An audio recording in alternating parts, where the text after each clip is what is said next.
Disclaimer: this podcast is for informational and educational purposes only. It is not medical advice and should not replace consultation with a qualified healthcare professional. Always speak with your doctor before starting or changing any health treatment. Welcome to today's episode, where we dive deep into the fascinating world of endorphins. These natural peptides produced in your body act as powerful messengers, shaping mood, pain relief, and overall well-being. When most people hear the word endorphin, they immediately think of the phrase runner's high, but the story is far richer and extends into biology, chemistry, psychology, and even evolutionary survival. Endorphins are short for endogenous morphine, which already gives away their key purpose. They are naturally occurring opioids created within the human body. These peptides bind to opioid receptors in the brain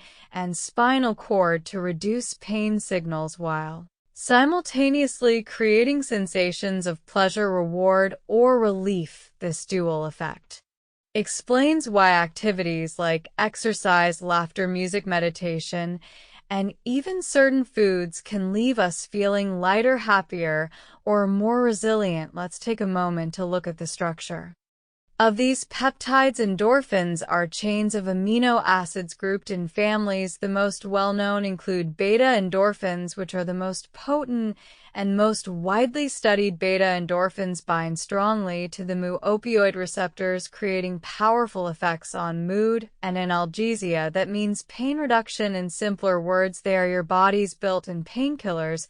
But how do they work practically when your body is under stress or strain? Neurons in the pituitary gland and hypothalamus release endorphins. These molecules then attach to receptors in your nervous system. Once bound, they block the release of substance P, a chemical that transmits pain signals to the brain. Blocking those signals dulls the experience of pain. At the same time, the activation of these receptors increases dopamine levels in certain brain regions, giving you a sense of reward or euphoria. This mechanism is one reason why people who endure physically demanding challenges often feel good afterwards. Athletes experience this. Runners, bikers, swimmers, lifters, martial artists all talk about the high that comes after exertion, but you do not need to be an athlete to benefit. Simple walking, dancing, yoga, or even laughing at a comedy show can spark endorphin release. Beyond exercise, endorphins play roles in everyday emotional resilience. When life gets stressful, your brain looks for ways to balance discomfort with comfort. Endorphins help provide that counterweight. They help modulate stress hormones like cortisol, reducing tension and improving mood. Research shows that higher natural levels of endorphins can support better coping with anxiety, depression, and even chronic pain conditions. Another fascinating angle is the evolutionary perspective. Why would our bodies evolve to produce molecules that make us feel good after stress or pain? The answer may lie in survival. When early humans had to run, hunt, or fight, enduring pain and injury was common. Those who could push through discomfort with the help of endorphins had a better chance at survival, reproduction, and group bonding. In this sense, endorphins are part of the body's reward system, encouraging behaviors that helped human communities thrive.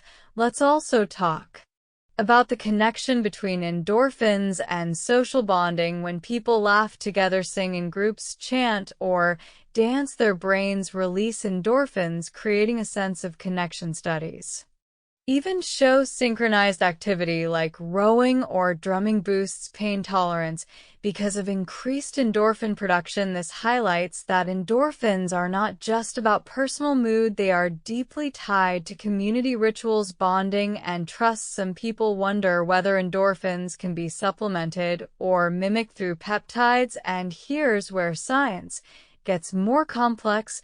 While endorphins themselves are naturally produced in the body, scientists have studied synthetic analogs and modulators that interact with opioid receptors. However, using synthetic versions can come with risks, tolerance, dependency, and side effects. Unlike natural endorphins, which the body regulates, these analogs may overwhelm normal balance, which is why any external peptide therapy in this area should always be approached with medical oversight.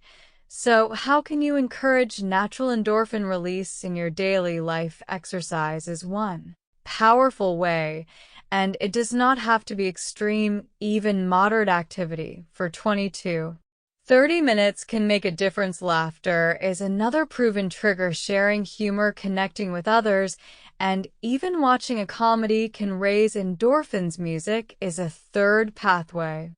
Listening, singing, or playing instruments has been shown to stimulate endorphin activity. Meditation and breath work also contribute by calming stress and creating harmony between mind and body. Spicy foods containing capsaicin can trigger mild endorphin release, as the body interprets the heat sensation as a challenge to overcome. Even small rituals, like enjoying dark chocolate or engaging in acts of kindness, have been linked with natural endorphin boosts. Interestingly, research has also connected endorphins with immune function. When stress is managed through endorphins, the immune system appears more balanced. Chronic stress reduces immune response, but when endorphins are active, they help regulate inflammation and support healing. This adds to the picture of endorphins as key players not only in mood, but in physical resilience as well. Let's take a moment to compare endorphins with other well-known neurotransmitters and peptides.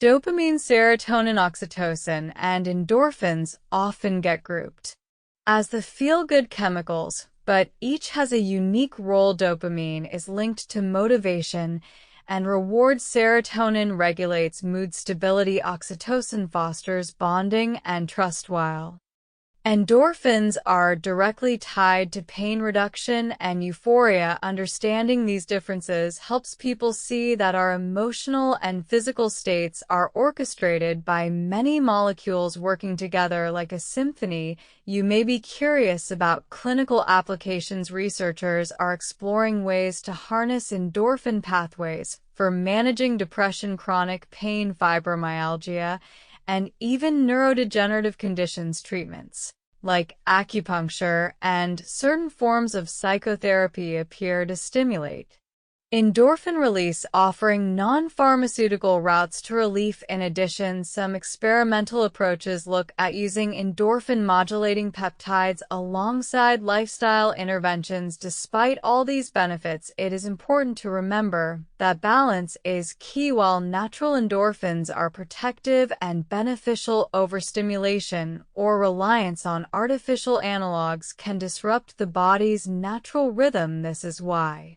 supporting endorphins through safe, natural behaviors like movement, laughter, and connection is often the healthiest long-term path.